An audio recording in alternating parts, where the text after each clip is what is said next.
What up, everybody? It's your girl Sparkle coming to you again with another video. I wanted to get on here and show you guys how I did my birthday look. I wanted to do a little eye tutorial. I know y'all always asking me about eyeshadow, so we gonna get into that today. So we all know when we're doing our makeup, we always want to cleanse our skin. Whether that's a micellar water or you going through the whole step of your skincare routine, whatever that is. So here I'm using the La Roche-Posay micellar water with the DHC cotton pads.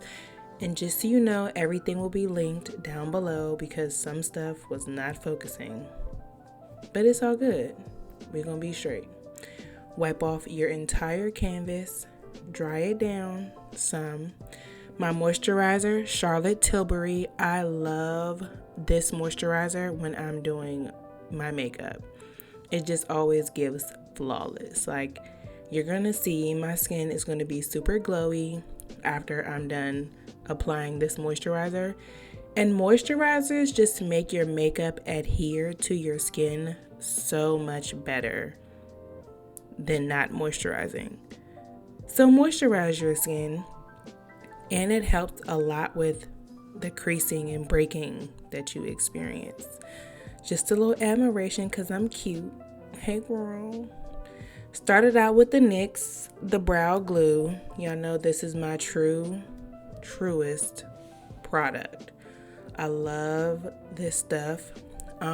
Applying it here, I'm just going in, rubbing it, all through my eyebrows.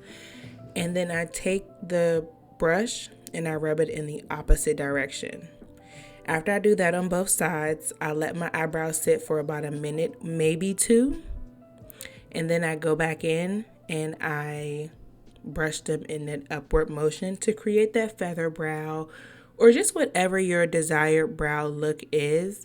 When you do this technique, it allows you to be able to just shape your brows however you want to shape them to get whatever that look is that you desire. And the NYX brow glue always gets it done. Of course, the pressing technique, because that gets our brows super freaking laid. Look at that. Flawless brows every time. So then I'm going in with the Anastasia Beverly Hills, the brow pen in the color dark brown. I love this because it allows me to create those hair-like strokes on my brows, and it really just fills in those holes. And like I always say, that pressing technique is what really makes it look like hair. If you don't press this product into your eyebrows, it will stand out like a sore thumb, and it will look like you got tattoo eyebrows that are not healed. And we don't want that. I don't want that. I don't want that for you. Then, of course, we brush. Even with the brow gel, the glue in my brows, you still always brush your brows. It literally transforms your makeup. I cannot make this up. I was trying out this new technique here where I was using my flat angle brush to kind of press my eyebrows out even more, and I have to. It's really a 10 out of 10 for me, period. Here I'm using the Huda Beauty, the hashtag Balm Brow Microshade Brow Pencil in the color number 7. I love this thing because it's literally micro and lets me just fill in those random holes that just give me an even more flawless eyebrow. I adore this eyebrow pencil. I don't know that I would be here today if it were not for this eyebrow pencil. So shout out to Huda Beauty for making this iconic little tool here. Especially if you're a person that has like finer brows like me, this product, yep.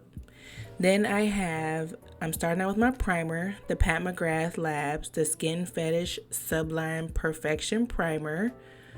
I love me some primer, and I really like this one. pause and look at my skin because I told y'all that it was going to be glowing after I used that moisturizer. So go on and get you some. I like to put a healthy amount of primer on as well, just because who doesn't love a flawless base? I mean, when you put on makeup, you want it to last, right? Right? Rub it all over.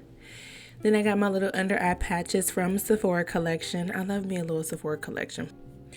Then I'm going in with my Lancome Long Time No Shine setting powder in the color Translucent.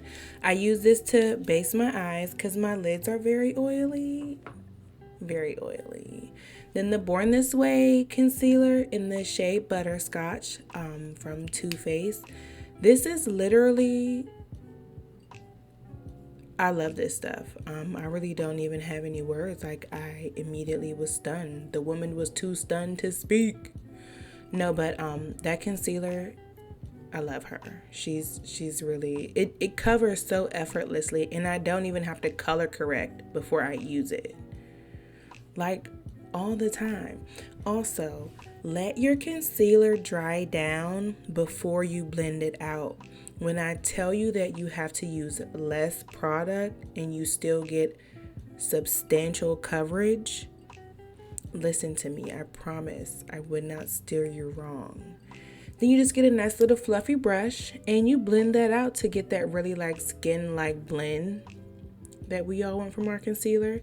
Then I'm going back in with that Lancome powder and just setting it again. Look, I gotta lock my products in because when I tell you these lids get oily, they're just oily and I have to control them, and you know, I'm bringing all I got to the party.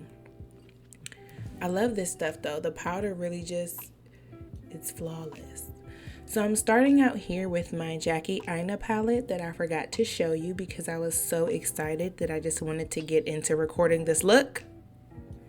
But I'm starting out with the Jackie Aina palette and I'm using the color edges to give me some nice definition. It really just carves out my lids really nicely. I have hooded lids, so I need all the help I can get. Then I'm going in with Credit to create a little bit more of a smoking out feature. You know, you get you a nice fluffy brush, start at the base back of your eyelids and blend forward. Blending is the most important part for flawless eyeshadow. I feel like everybody gets intimidated by eyeshadow when really it's the blending that's the hard part. Here I'm using my PatMcgrath Labs, my Mothership 8 Divine Rose 2, starting out with the shade Extreme Burgundy, and I'm popping that on top of the brown to really bring that color in and create that, like, you know, that burgundy kind of smoky feel, you know, that sultry. Am I giving that? That's what I'm trying to give right now. But you blend that out. Another little technique, if you're not good with blending, lift at the eyebrow to blend. Oh my goodness. I do this all the time, and I consider myself to be a pro. So it's important that you do that.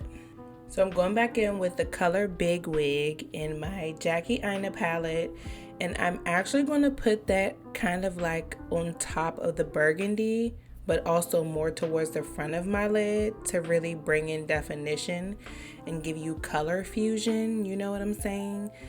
Get your taps in also. Tapping that excess product off of your brush before you place your shadow also will help with splotches, because we know what happens. You know, we put too much product down and we can't get it off. Tap the brush. So using the NYX glitter, this is their glitter glue, which you generally use for like loose glitter, but I use it for anything that sparkles because it just makes the color pop so much more. And with sparkle shadows, they don't last on your lid if you don't use something to adhere them. Like, they will flake off of your eye for the rest of the day. Here I'm using the Sonia Kashuk brush. I might be saying her last name wrong. It's okay. But I just like this brush because it's really tiny and I can really get in there to lay something down that I need to. For example, this glitter glue. So I create my cut crease actually with the glitter glue, which makes it easier for me. I have hooded lids, so sometimes I have to do a lot to get this to look how I want it to look. And this glitter glue basically like lets me skip a couple steps because it's the glue and it also has that shimmery background to really make whatever I have that sparkles really sparkle. Using the PatMcgrath Blitz Astral Quad eyeshadow palette, I'm also using my Milani Make It Last spray to literally make it last. This helps you pick up those shimmer shadows because they're not always the easiest to pick up. And then we just apply like that. Going in with the deeper shade to kind of create again some symmetry, some definition, so it's not just one flat sparkling color. Also, it's okay to go back over something that you did to make it better. As you go along through your eyeshadow look, you'll notice, oh hey, I need to add a little bit color here, a little bit more there. So don't be scared of that. Going in again with my PatMcgrath. Now I'm adding kind of like a little gold to the front, which really allows that front part of my eye to pop. Especially when I look up and my lids are covered, I still will have that little pop on my inner tear duct. You know, to give me a little extra. The Anastasia Beverly Hills liner. This was actually the collab that Jackie Aina did with them. And this liner, listen. This liner has not failed me yet, and I'm actually about to run out of it, so I'm a little sad about that. But you can see here I'm mapping out my wing liner, you know, taking it slow, not rushing it. If you can do it all in one swipe, do that. But if you also need to do smaller, slow strokes, please do that. Please take advantage of that. I feel like that's the one reason that wing liner does not work, because we try to rush it. Me being able to swipe it on like that is years of practice. But small, slow strokes, I promise you, will be easier for you to map out your eye and get that nice little wing. Then I'm taking the One Size Beauty liner. I really like this one because it's like the marker felt tip. So it allows me to get super precise without having a lot of product on the end of the brush.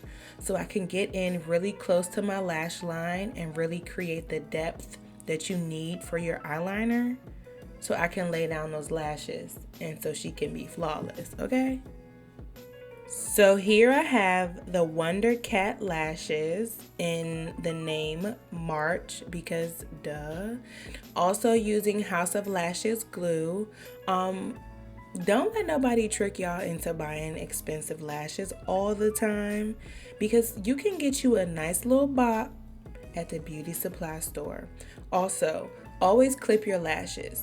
You don't have to cut them, but clip them. Those ends, there's usually glue on the ends of your lashes.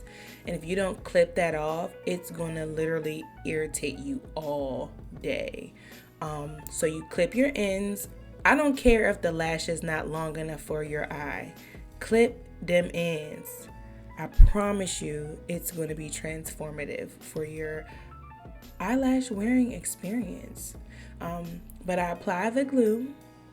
And I use a lash placer because I don't like using my nails. Like that's not enjoyable for me. But I use this lash placer tool. I got it from Sephora because duh.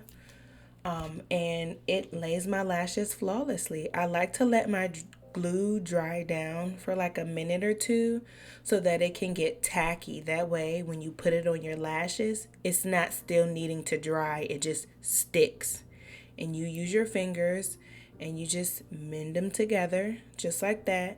That little thing right there that you see me doing, you know, smashing my lashes together, you do that even when you're just wearing strips and no eyeshadow. This is how you make your lashes look like the individual lash extensions that everybody's wearing. Literally mend your lashes together. Then again, you see me here making some touch-ups. I also like to go over my lashes with my liner after I've placed them, because if you think about it, you do rub some of the product off in your placement process. So you take your liner and you go back over top of your lash line again and your eyeliner, and I promise you she's gonna be singing. And look at that. Flawless. What can we say? What can you say? I'm taking that big wig color and I'm just going to, which I think I'm about to do. I'm about to do a little under eye smoke out. I just like to do this because it adds a little bit of extra drama. And like, again, I have hooded lids, so anything I can do to show more color on my eyes, I'm probably gonna do it. Just because, you know, your girl need a little extra help. Ain't nothing wrong with that. I know with some hooded lid individuals watching this video right now, you walk. No, but for real, smoke your under eye out. And if you're not wearing eyeshadow and you want to start experimenting, start doing this. Just that's the under eye. I had to take a quick mom break. Finishing up with my Fenty Beauty bronzer in the shade Cocoa Naughty. I just like to pop this in those places that I've contoured to kind of elevate any color that I have added. And it really does the trick. It's a nice little kiss on the cheek. And then I'm going to use my Sephora Collection Micro Smooth Baked Face Compact in the color 60 Deep. This goes all over my face, and this finishes any look that I've done. Like, it just ties everything together, like how that instantly smoothed out that little contour space on my face. It just does the trick every time. Like, she's always going to be a part of the routine. She's always invited to the party. She's always here. Like, that's my forever girl. But that pretty much concludes our eyeshadow tutorial. Of course, I did my entire face, but if you want to see that video, you're going to have to let me know in the comments that you want to see it. Because I don't want to show you guys anything you don't want to see. But yeah, just let me know in the comments. I'm also finishing up with my Charlotte Tilbury, the Airbrush Flawless Setting Spray. Party all night, stay all day. No, that's really how well this stuff works. And it gives a nice little dew. I mean, personally, just having Charlotte Tilbury products throughout your makeup routine, I feel like just gives you flawless. It just gives flawless. So we let that dry down and our face is flawless. But yes, thank you guys for coming. Thanks for watching my birthday vid. See you guys soon.